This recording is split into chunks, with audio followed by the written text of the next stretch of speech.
The illusion of freedom. What I learned after getting everything I wanted. Do you want to be free? Most of us are taught that freedom comes from success. Get a good job, make good money, then you'll be free. But it's not freedom, because to earn it, we have to trade something far rarer, our time. You can buy the car and the house, but you still have to show up at 9 a.m. I was taught something different, that real freedom isn't about money, it's about control. Time and location are the real currencies. So, I spent years chasing that kind of freedom instead. The ability to work and live where I wanted, when I wanted. This is the story of how I found that freedom, and why it still wasn't enough. Ambition. When I was 17, there was a word that promised to deliver all my hopes and dreams. It was beyond grammar. It was mythological. Entrepreneurship. It was a bright, hot Hawaiian day when I first heard it. The sun pressed its way through my windows and walls, turning my room into a furnace. I'd stripped down to my boxers to save laundry when a YouTube ad appeared.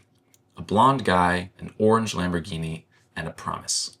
Make $20,000 a month selling products online. He had my attention. At the time, I was working full-time as a housekeeper, scrubbing toilets 8 hours a day for $15.74 an hour. I'd come home exhausted and reeking of bleach. I wanted the money, but I didn't want to trade my hours to earn it. What I really wanted was freedom. My father used to call jobs a form of modern slavery. Real freedom, he said, meant being in control of your time and location. I believed him. If I could make money from my laptop, I could choose where I lived and when I worked. So I dove in. I devoured business tutorials, ordered inventory, and launched an Amazon store selling seatbelt extenders. Every $9.98 sale edged me closer to liberation until an email arrived. Your listing has been deactivated for selling a restricted item. I panicked. 900 seatbelt extenders filling every corner of my new dorm. For months, I biked packages to the post office, losing money on each one. Still, I refused to quit. I found another product, invested my savings again, and went live.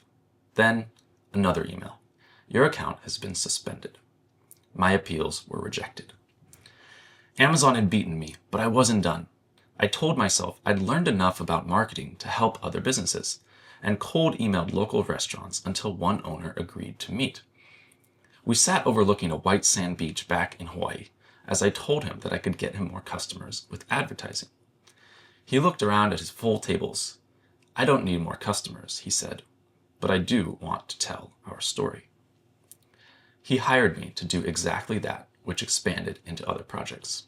And 1 year later, he signed a contract to pay me a monthly retainer to manage his digital marketing. Finally, 3 years after that first ad, I had steady income from my laptop. In other words, freedom. The world felt wide open, alive with possibility. I thought I'd won. I didn't know the life I'd built on control was already turning against me. Captivity.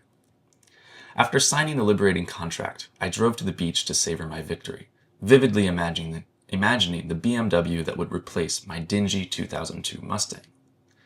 I walked along the shore, cherishing the warm sand beneath my feet. But as I waded out into the water and gazed upon the shore to let the moment sink in, I felt the last thing that I expected: emptiness. I wanted to feel proud, free, anything, but instead, nothing. I justified it immediately. It's just because I'm still in Hawaii. When I'm traveling the world, working remotely, I'll feel what was promised. This hope remained in my heart 6 months later as the plane descended upon Mexico City. I wandered the city, met people, went to museums, and learned Spanish. I lived in a large apartment downtown, worked a few hours a week, and still saved money. And yet, as I sat alone in my apartment, listening to bustling streets below, one truth pressed in on me. I'd been sold a lie. I thought freedom meant stripping away every constraint and escaping every obligation. I believed joy would naturally follow, but it didn't. Instead, I felt split, both unfulfilled by my freedom and terrified of losing it. The same anxiety that had driven me to chase this life now powered its preservation. My body knew it before I did. The raised shoulders, the clenched jaw, the constant sense of being on edge, waiting for disaster to strike. I told myself it was just a matter of time, that I hadn't used my freedom well enough yet. I filled the emptiness with new goals, new projects, anything that would give me something to wake up for in the morning. But no amount of motion could quiet the unrest underneath. It would take 2 more years and a monastery in the Swiss mountains to understand what that tension had been trying to teach me. Surrender. Night fell over Switzerland on Christmas Eve. Back home, Christmas was loud, bright, familiar. But this year, it was quiet, foreign, sacred. Our train wove through the Swiss mountainside in the dark of night for nearly an hour before finally arriving at an isolated village with no more than a dozen homes. We walked uphill to a dimly lit building standing by itself, the Romanian monastery where the service would be held. A nun greeted us at the door and told us to go around to the back, where we found a small door with candlelight peeking through the cracks. We stooped to enter a low, cavernous space no larger than a living room. A handful of churchgoers stood quietly by the entrance, while 6 nuns, dressed in all black, soulfully sang hymns of prayer. I walked into this sanctuary as a man in pain. A week earlier, I'd told my father that I was blocking his attempts to contact me. It was the culmination of years of trying to repair what could not be repaired, throughout which I'd progressively distanced myself from him. No matter what I achieved or how far I'd traveled, the guilt stayed with me, quiet but unrelenting. And tonight, it clenched me with both hands. My chest was tight, and a deep sorrow weighed on my heart as I crossed the threshold. I had no expectations that anything would change. And yet, as I stood silently in the back of the room, feeling the waves of prayer wash gently over me, I soon felt something remarkable. Freedom.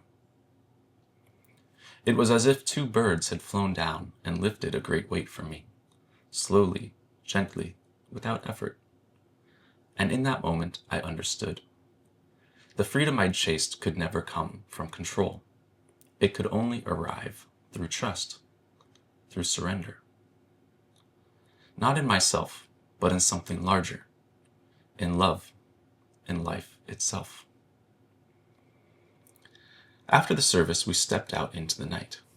I breathed deeply, filling my lungs with the crisp mountain air, my heart expansive like the peaks around me.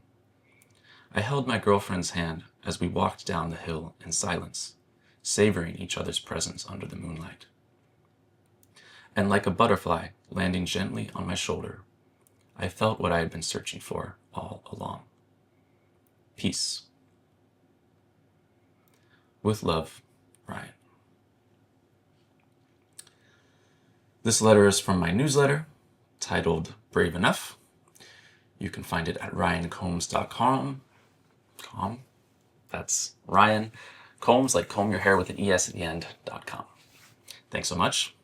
See you next time. Take care.